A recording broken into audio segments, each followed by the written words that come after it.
Yeah, very challenging. You know, having seen a considerable amount of this group, and we had the luxury, really, of watching a very strong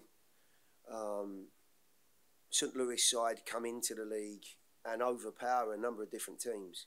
And that was our luxury, that we're 18, 17 games in, and there was a little bit more maybe to draw out of that. And certainly, you know, some qualities that we needed to be ready for. And the first period was extremely challenging, very, very competitive. I would say as competitive as we've had here. And the dynamic and the change at half time with Jacob coming on, I thought made a world of difference. You know, suddenly there was an individual who put some fear maybe into their back line with his pace. It certainly didn't help that the right back got booked immediately, but I thought that that area of the field and that connection gave us a much needed boost and you know, exciting look down that left-hand side. And in the end, it was obviously a big part of us getting a tough result. And obviously Hany's performance was world class again. It's almost like we say that every week now. Thank you, Coach. We are going to open the floor for questions, but go ahead. Yeah, Coach. One of the differences, I guess, with the starting lineup today was seeing Randall Leal as part of that front three core instead of the midfield. How did you see him in that role, and you know, can he play in both of those roles? Yeah, look, at some point, I've got to make a decision. You know, what do we need to win the game? And Randall's shown over time, and certainly deserved his start tonight after his performance coming on against Toronto. Looked very bright, you know, getting closer to himself in the way that we know he can affect games. But unfortunately, it just wasn't maybe the right game for him. And there were a couple of other guys in that first half that found the going very, very tough. The choice for Till to come off was forced with a slight problem. But the two changes at half time, predominantly Jacob, as I've already said, made a big difference. But that's no slight on Randall. You know, today is probably one of two games that we're going to play the same style and you know, the same sort of difficulty, and the other one will be Red Bull. You know, those two teams, it would seem now, have got that very aggressive style, and it served them extremely well. And doing well, being successful is about being adaptable. And today, by hook or by crook, we were able to overcome the challenge, and we keep moving. Hany, his second half from the season, what similarities did you really draw tonight from his first one? I don't actually remember the first one, but what I will say is, in times of need, and certainly when the game started to slow down a little bit, and I say a little bit because it was still played at an incredible speed, he's able to find time and space, and his quality and craft are another level to a lot of players. It was a difficult angle for the third one, but it was certainly probably the toughest of his goals, and it looked a real challenging angle for him, and the goalkeeper had played pretty well throughout the game. So that third goal was one that I think we all felt made a hell of a difference to the way the game was going to go. I want to ask about how your team prepared for this game. St. Louis is a tough team. They're first in the Western Conference, I believe. Did you guys do anything special, like Recording in progress. Anything, or and if so, how did that impact the performance throughout the game? Yeah, there's always a build up to the games where we're looking at the other team and some of their trends and style. I don't think anything prepares you for running into that group live, and it's of course our first time playing St. Louis. I would say the only thing that we were able to change, because it's very, very difficult to replicate their style. It's so forceful and front foot that, you know, you run the risk all the time of injury in training. But a couple of things we did try to do was just play quicker, you know, play in tight areas and look at those connections. But also, you know, what does it look like when that pressure's coming? Because the areas beyond that, they do such a good job of suffocating any sort of possession that you've normally got to miss that press out. And if you can do it with some quality, we decided that the best route and option was to use some pace and get down the sides of their centre-backs. And in the end, that, I think, paid some dividends. Gary, you said that you kind of feel like you talked about Hany who he just became the third player in league history that hit 50 goals and 30 assists in a 3-year stretch. And at this point, he's in pretty rarefied air as far as production over this long of a period. What do you make of his ability every week to be essentially a matchup for you? I think you could tell, Ben, by the response, and Hany was brilliant, that it's almost something that you expect to happen now. And even I get caught up in that world where, well, of course he will, because he's that good. In reality, it does take an awful lot of hard work. It takes a lot of professionalism on his part. I would say he's up there with the amount of minutes played with our group. I mean, you know, our roster, which means that he's got to recover well, he's got to look after himself, he still has to get through the right diet of work in training to keep himself sharp and to be at his best. But to your point, Ben, the consistency that he's given us and that he's produced throughout pretty much all of his time. His first year was a little bit difficult and a bit of a settling in period. I think we'd all agree with that. But since then, he's been sensational and so adaptable as well, because it's not just the group and the style that we've played today again. It's been very different shapes at different times, and it just finds a way to be ultra effective. Here, two questions for you. The first, regarding Hany, the only other player to win 2 MVPs, correct me, that took him like 7 seasons from mid to late 90s to over the other year. This is the second time he won it. What's it going to take, given that he's already obviously a favorite for this year, to repeat? What is it going to take for him to be a repeat? Is he doing it right now? The second question is, how do you feel about the VAR, both instances of the VAR, and how they impacted the game? Both. Well, yeah, they're very different questions. So I would throw that back to you, Drake. You know, of course, I'm always going to say that Hany's in a position where his performances every week put him in that MVP category, because there's such a big reliance on the way that he plays and what he gives the team, certainly in a creative sense. But I've said many, many times, his industry is phenomenal as well, the work that he gets through for the team. So I would ask you guys in the room, because guess what? You're probably going to vote on it. There'll be plenty of people that, you know, get online or don't, and the fans will obviously be voting that way. But I would say absolutely. And what has he got to do? And he's just got to maintain this sort of level of performance, which, to Ben's point, he's been able to do for the last 3 years, 2.5 years. You know, if he can maintain that groove and that level, he has to be in the equation, surely. I mean, he's moving in that direction right now. But don't get me wrong, there's some very, very talented players in the league now, and there's still a long way to go. But he's in a great spot, and he's in good form, which is just as important. Sorry, the VAR. In terms of how they impacted the games in this. Well, I've not been able to see.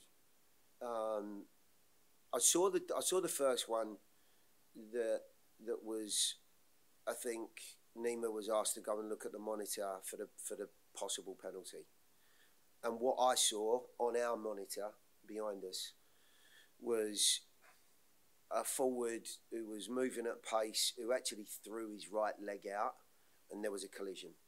I didn't see a foul. I didn't see. I think it was Josh. I don't think Josh. Was it Jack or Josh? Jack. I didn't think he put his leg out. The guy didn't go over his leg. He ran into Jack.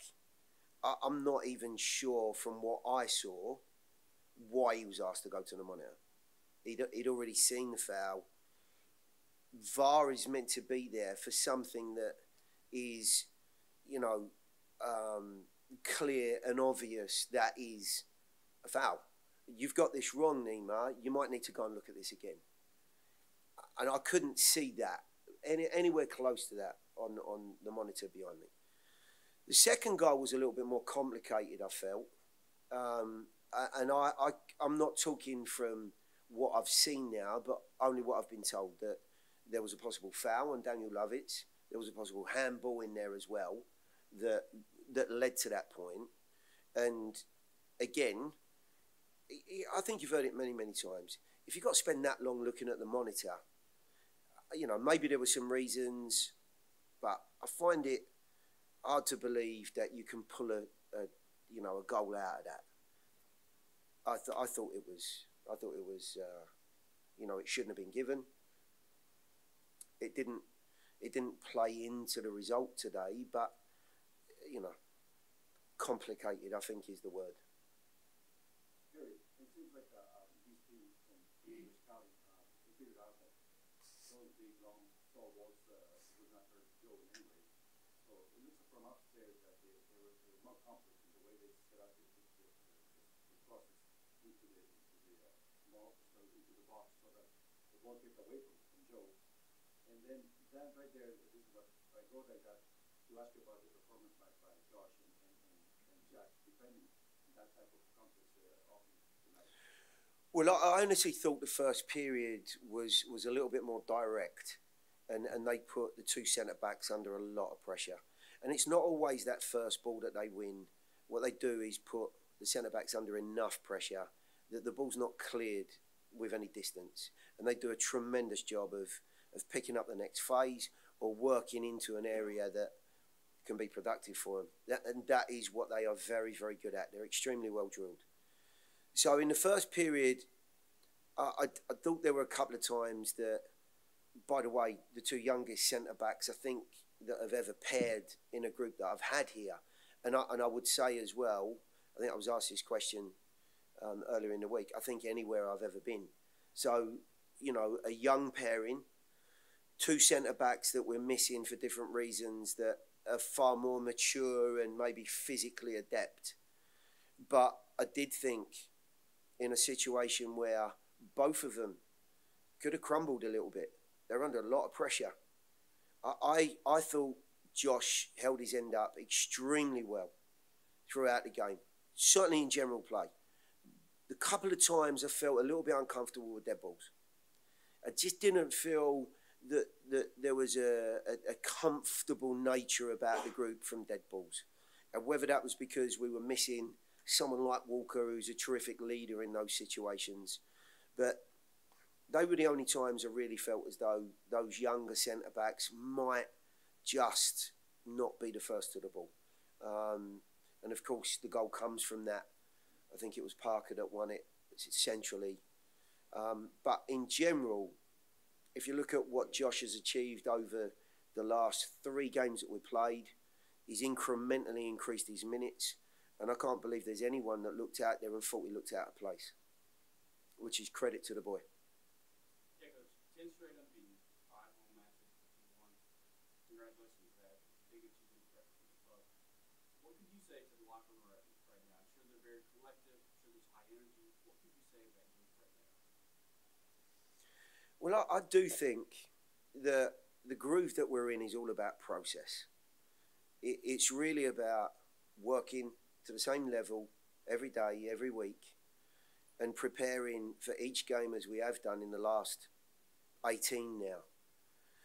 The games that we haven't got maximum points out of or we've been defeated have been very, very tight. So there's something that's going right in that process.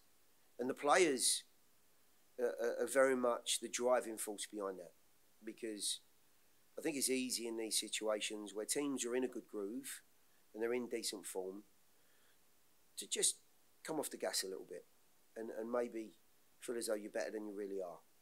But it is that process that I do believe helps us all work towards the next challenge. Do I believe that this group's good enough to continually challenge this top 3 or even the top spot? Absolutely. But there are so many things that can go on in these final 16 games, and a lot of them, unfortunately, that might be out of all of our control. And I think the only thing that we can continue doing is what I've just said. Keep looking at the next game, at the next opponent, at the next challenge. Be at our very best for that. Be as focused as we possibly can be for that. And I think the rest of it really takes care of itself. We have time for one more question. Tim, take us home. Hey Gary, you right into it, but you guys have a quick turnaround. You got 2 back-to-back on the road, going to Montreal and then Columbus. You guys haven't had as many, weekend midweeks this year as you have in past years, but how do you kind of collect yourself after a big game like this and turn around and get ready to face Montreal on Wednesday? Yeah, well, it actually wasn't that long ago, Tim, that I think we ended up with the Wednesday games in the Cup. I know it's not league play, but that rhythm of preparing and recovering and, playing again. I do honestly think that the players, when you're doing well, when you're in decent form, they're just looking forward to the games. They just want to play. It can be a little bit more stressful for the coaches and myself, where you're trying to get the right information out. You're trying to make sure that the group have got the right amount of work and not too much, not too little, where, they can get a little bit languid and stiff and not mentally ready for the next challenge. But I think we've seen a couple of those midweek games, and the guys are great. They're a very professional group. They'll get some downtime tomorrow, and we'll have Monday, Tuesday to prepare for Montreal. It'll come around quickly. We've played them once, so there's a little bit of understanding about the group, but I think they're in a very different place to where they were when they came here last, in much, much better form. And I'm sure they'll see that as an opportunity to try and get one over us, but we'll be as ready as we possibly can be. Thank you, everybody. We're going to transition into the Thank you. Yeah, we needed the 3 points here at home. We know that it will be a difficult stretch in June with 1 home game, but I think we did a good job. We had some difficulties the first half. We did some good adjustments, and then I think very important 3 points. You're only the second player currently in terms of active MLS players with 4 or more hat tricks in their MLS tenure. How does it feel to be of that caliber? Yeah, it's good. I have to say sorry to Shaq. He gave me a great assist for the 4th one. That's my mentality. I want to even score more. I was angry to didn't score the 4th goal, but I'm happy that we got the 3 points and that I could help. Tonight you became just the 3rd player in league history to hit 50 goals and 30 assists in a 3-year stretch. I mean, at this point you're pushing into some pretty historic numbers, and I know you're focused on kind of the game-to-game and helping the team, but what does it mean to you to kind of be pushing into that territory with some of the best to do it in this league? I think beginning of the season I said I know and I believe that I can do it, that I can have a better year than last year, and a lot of people were laughing. But I think I still believe that it's just halftime right now, so I have to continue to stay healthy and stay on top of my game. Besides the scoring the goals tonight, you were very easy with. It seems like in the first half you had to spend a lot of time talking a lot to the referee. Do you feel like it was things going on that they were just, going against you guys? Or? Yeah, some things you cannot influence, and you have to take that. We are professionals. We have to respect the referee. He tried to do his job. To do his best job. He sees sometimes different things than us. We have to accept that, and we have to strike back. Then when we conceded the 1-1 was not ideal. I saw it with the backhand. of his I think right hand, but that's part of the game. You know, we have to accept it and then continue. And we talked about at halftime what we can do better, and we did a good adjustment. Hany, I want to ask specific about the third goal because Dax played a really nice pass, but the whole sequence from the back, I don't know if you saw the whole thing. Can you walk us through that goal and what were you thinking? Did you see the whole thing unfold? I think I remember I got a ball, I was through, but then they collapsed. Then I turned around the opponent. Then I think I played to Alex. Alex played it, a nice ball. I was surprised that Dax made the deep run. He played a nice ball to Dax, and Dax has a vision. We say in Germany, he's a footballer. You know, he lives football. He understands football. He sees the field. He sees the open player. And when I took off, I knew that he would see me, and he does it all the time in 5v5 in training. You know, the only problem is he's not as often on top of the goal. You know, like on top of the box or something. But it was a great assist. I think it gave us a lift in a difficult period. And yeah, we are very happy now. Hany, you said that going into the season you were planning on improving from last year. You've always had a strong summer. It's usually been the time where you pack in a lot of goals, a lot of your scoring comes from the summer. Do you feel different based off of last year when you started getting going last year with a hat trick? You know, I was always in my career a slow starter. I think I heard. I don't know. I heard that I had a slow start after 6 games or 5 games into the season. I think it has always been like that. I don't know why. I prepare good this year. I had a couple problems in preseason, but yeah, now I'm fit. I can help the team, and you know, that's part of the game. You know, the difference is most of the time very tiny, and so if you're not healthy, if you're not very on top of your level and you know, on top of your health, it's hard to perform because it's not like a huge difference between MLS players. Any more on the floor before we go to Tim? We'll wrap it up with Nick, then Drake. Go ahead, Nick. So Hany, obviously we've all been talking about your illustrious form you're in. You know, at the start of the season, you started with some goals, some assists here and there, but then you know you go into this long stride of just scoring goals left and right. Is it just like the spacing on the field for you? What is it that makes the chemistry on the field for you easy to see? I think this year I change almost every game my position, but I don't know. It's I try to help the team. That's why I'm here. It's my job, you know. And for me, it doesn't matter where I'm playing, and I just try to score goals, to give assists. In the end, to get the 3 points. We'll go to Drake, then Tim. Go ahead, Drake. Yeah, Gary mentioned in the press conference earlier. He said there's an expectancy now in terms of what you do game to game, not just scoring, but just your overall contribution. Do you have that expectancy as an MVP, as you know, this team's leader? Do you have that expectancy in terms of what you do for this team this year? Yeah, of course. I think, you know, when a club, I was the first DP for Nashville SC, and it comes also with expertise, you know, and I think it's an honor to have that expectation, because that means the whole organization believes in you, and I take that as an honor, and I know how to handle it. In the end, you know, I have to perform. I know that I'm very valuable for this team, and I think the teams, my teammates, they helped me. All the goals I scored today, you know, like it's the help from my teammates. So we have to keep pushing, you know, and not be satisfied. That's very important. I think we are in a good situation. We have difficult games coming up with 2 away games, and we need to collect points. We need to be ready, and that's our objective now. Tim, you have anything on the Zoom? Yeah, Hany, obviously your individual brilliance is very important to what you guys do as a team, but you guys are in position to potentially, you know, have the best season yet for Nashville SC. What do you guys need to do to take it to another level? And is there anything that you need to do individually? I think it would be comical to think that there's another level for you individually. Do you think there's something that you guys can do to you know, kind of finish the task and have the best season for Nashville SC?